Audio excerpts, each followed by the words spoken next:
There's nothing else in this world that gets me down more than my neighbor. Of course, everyone has annoying neighbors, but this woman took the art of annoyance to an almost professional level. She was the type who made a point of saying what was right and wrong on the street, who could park where, who could paint their house, what color, and she thought she had the divine right to interfere in other people's lives as if she were some kind of ruler of the neighborhood. But that day, she managed to outdo herself. I'd had a long day. One of those days when you just want to get home, take your shoes off and sink into the sofa without thinking about anything. But as I turned the corner and approached my house, I noticed something strange. My garage, my sacred resting place for my car, was occupied. And it wasn't just any car. It was hers. My first reaction was shock, an almost comical shock, the kind that makes you look twice to make sure you're not imagining something. But no, there it was, the silver SUV of the woman I despised most on the street, right in the middle of my driveway. I took a deep breath. Maybe, just maybe, there was an explanation, an emergency, a mechanical problem, anything. But there was no note on the windshield, nothing to indicate that it was temporary. Just the sheer audacity of thinking I could stop there just because. I could have knocked on her door, demanded that she remove the car immediately. I could have called a tow truck. But at that moment, an idea popped into my head, shining like a neon sign in the darkness of my indignation. What if I simply did nothing? Or rather, what if I did something much better? Calmly, I got out of the car and walked to my garage. The button to close the electric gate was just a touch away. Click. The mechanical noise of the gate coming down was almost therapeutic. Her car was now locked inside my garage. For a second, I stood there, absorbing the moment. I could almost hear the credits rising on the screen of my own personal revenge series. I got back in the car and parked on the street, right in front of my house. I made a point of taking one more look at the locked garage before going in. The silence was almost poetic. I threw myself on the sofa and, for a few minutes, just enjoyed the feeling of moral superiority. I could imagine the scene that would happen when she realized. The horror, the despair, the indignation. If there was anything more delicious than hot coffee on a cold day, it was the sweet taste of justice. But I knew the real show would start later, and I was looking forward to it. The silence lasted exactly 2 hours. That's how long it took for her to come back from wherever she was and realize that her magnificent idea of parking in my garage had turned into a nightmare. It was around 8 in the evening when I heard the first noises. Firm, angry knocks against the garage door. Nothing too desperate at first, just enough to indicate that the owner of the car had finally realized that something was wrong. I went on with my life as if nothing was happening. I turned on the TV, grabbed a beer, and started dinner. Oh, how nice it was to know that on the other side of the wall, a woman was having an existential crisis because of her own impudence.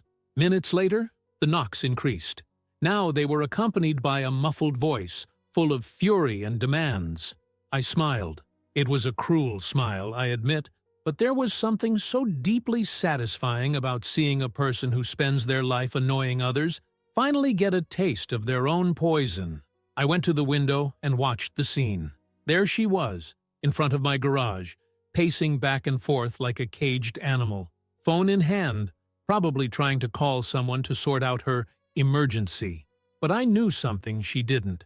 The signal inside the garage was terrible, a small detail, but absolutely essential for my silent revenge. At this point, any normal person would have knocked on my door, apologized, and asked me to move my car. But this woman, she kept trying to resolve the situation as if I had nothing to do with it. It was fascinating to watch. I let time pass. She tried to force the garage door, probably thinking that she would have some way of opening it herself. But my garage was solid, well sealed, with an electrical system that only responded to my remote control. In other words, there was nothing it could do. I began to wonder, how long would it be before it finally gave way? At 10 o'clock at night, things got even more interesting. She had nowhere to go. The car was stuck, and she didn't want to leave without it. I could see her sitting on the curb, huffing and puffing, sending desperate messages to someone who probably couldn't do anything. And that's when I had another brilliant idea. I grabbed my Wi-Fi router, went into the settings, and turned off the signal from the garage. Goodbye, Internet. She was now officially cut off from the world. It didn't take long for frustration to turn into despair. From afar, you could see that she was trying to maintain her dignity, but the truth was clear. She was trapped and didn't know what to do. At 11, she tried knocking on my front door again. I ignored it. By then, my beer had run out. The movie I was watching was half over, and I had no intention of ending my evening to ease her suffering. For a moment, I wondered, was I going too far? But then I remembered that this was the same woman who had already made a fuss because a neighbor had put a non-standard vase of flowers on her balcony. The same woman who called the HOA to complain about any car parked on the street for more than 30 minutes. She had spent her life giving others hell with absurd rules and authoritarian attitudes. Now she was getting a taste of her own poison, and I was just savoring the irony. At midnight, she disappeared from my sight. I thought she had finally gone. But when I opened a crack in the window, I saw something that almost made me laugh out loud. She was inside the car, probably resigned to the situation. She had decided to spend the night there, locked up, waiting for the next day to sort things out. Ah, so that's how the story of the woman who always had a comment on everyone's life ended? Sleeping in her own car, with no Wi-Fi, no way out, waiting for time to miraculously solve her problem. I went to sleep satisfied, but little did I know that the next morning would bring the real spectacle. The sun rose, and along with it, the first remnants of chaos began to form. I woke up feeling as rested as I had in a long time. I got out of bed, yawned, and went straight to the kitchen to prepare a strong cup of coffee. But before I did anything else, I went to the window to see what had happened the night before. And what a magnificent scene I found.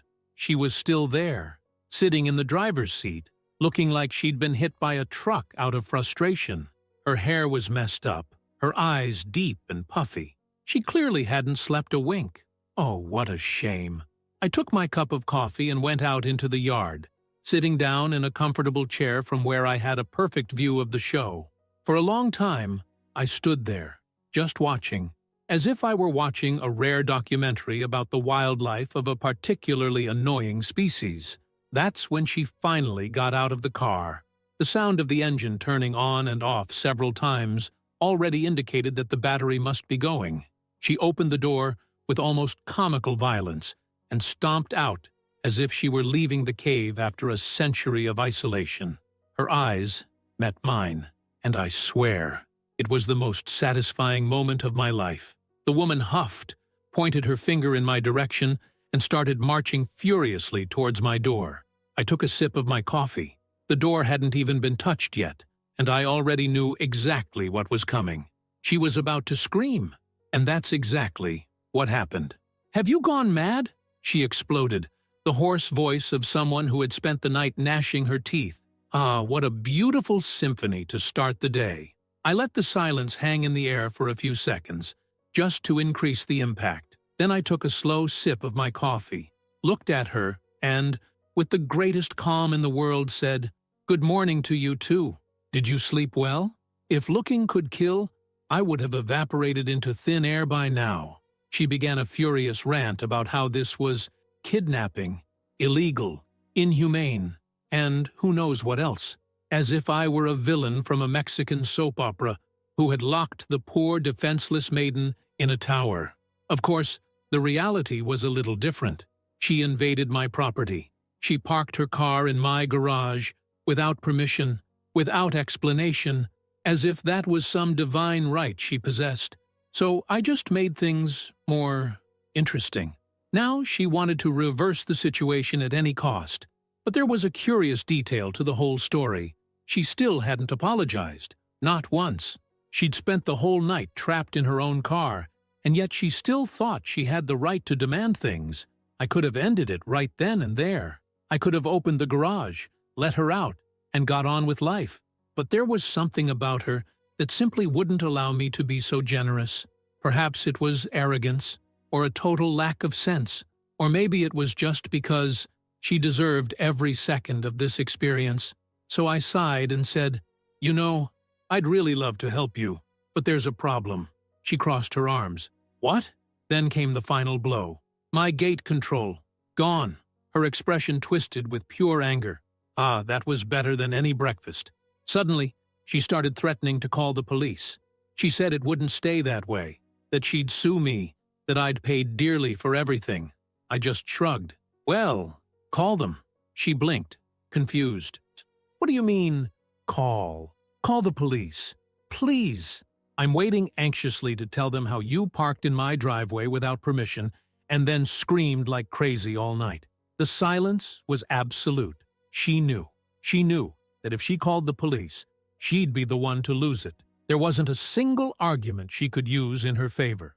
The color gradually faded from her face, and I felt the exact moment when her brain realized that there was no way out. For a few moments, she stood there, motionless.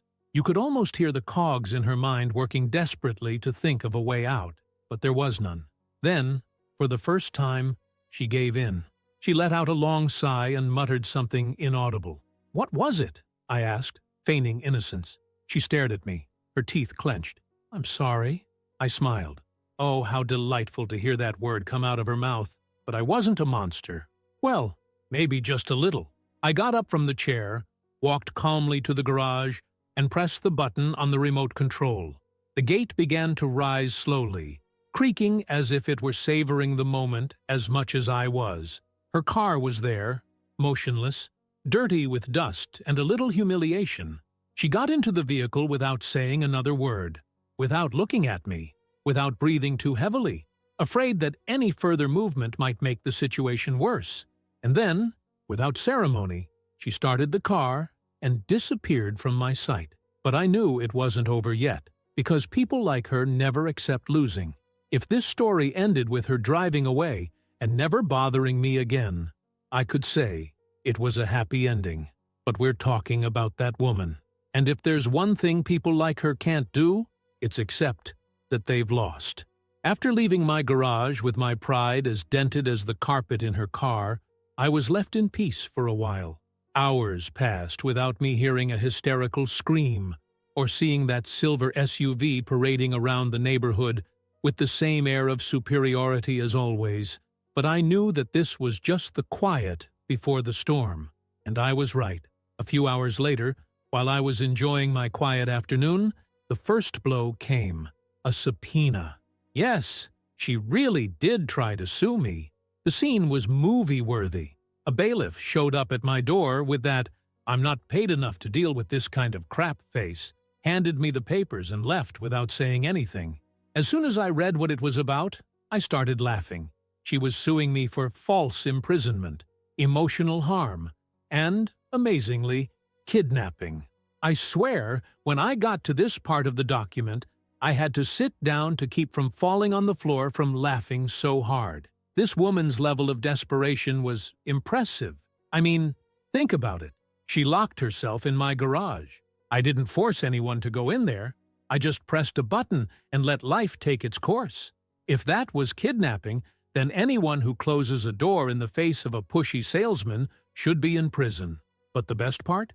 She didn't have an affair. Zero. Not a chance. And the reason was simple. I had the recordings from the security cameras. Oh yes, I had installed security cameras months ago because, neighbors like her can't be trusted. And I had everything recorded, from the moment she drove her car into my garage without permission to the time she spent all night banging on the gate like a crazy person, refusing to call for help like a normal person. If she wanted to go through with it, then let her, because I was ready to humiliate this woman legally. The day of the hearing arrived. I made a point of dressing as relaxed as possible.